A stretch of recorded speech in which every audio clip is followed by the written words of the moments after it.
Japan പ്രധാനമന്ത്രി Sanae തക്കയേച്ചിയുമായി കൂടിക്കാഴ്ച നടത്തി ഡൊണാൾഡ് ട്രംപ്. ജപ്പാന് എന്താവശ്യമുണ്ടെങ്കിലും അമേരിക്ക കൂടെയുണ്ടെന്നും ട്രംപ്. അപൂർവ ധാതുക്കൾ വാങ്ങുന്നത് സംബന്ധിച്ച ധാരണയും ട്രംപും ജപ്പാൻ പ്രധാനമന്ത്രിയും ഒപ്പുവച്ചു.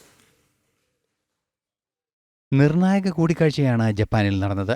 ജപ്പാൻ പ്രധാനമന്ത്രി സനൈ തക്കയേച്ചിയുമായാണ് ഡൊണാൾഡ് ട്രംപ് കൂടിക്കാഴ്ച നടത്തിയത്. ജപ്പാനിൽ നിന്നും അപൂർവ ധാതുക്കൾ അമേരിക്കയ്ക്ക് ലഭ്യമാക്കുന്നത് സംബന്ധിച്ച ധാരണയും കൂടിക്കാഴ്ചയിൽ ഒപ്പുവച്ചു.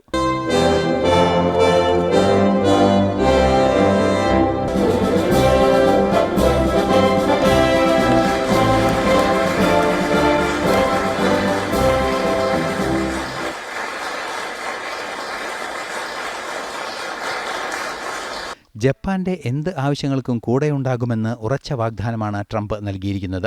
I have always had a great love of Japan and a great respect of Japan, and I will say that this will be a relationship that will be stronger than ever before, and I look forward to working with you. And on behalf of our country, I want to just let you know, anytime you have any question, any doubt, anything you want, any favors you need, anything I can do to help Japan, we will be there. We are an ally at the strongest level, and it's a great honor to be with you, especially so early in what will be, I think, one of the greatest prime ministers. I think you will be one of the great, everything I know from Shinzo and others, you will be one of the great prime ministers. China അപൂർവ ധാതുക്കൾ അമേരിക്കയ്ക്ക് നൽകുന്നത് നിയന്ത്രിച്ചതിന് പിന്നാലെയാണ് ജപ്പാനുമായി ധാരണയിലെത്തിയിരിക്കുന്നത്.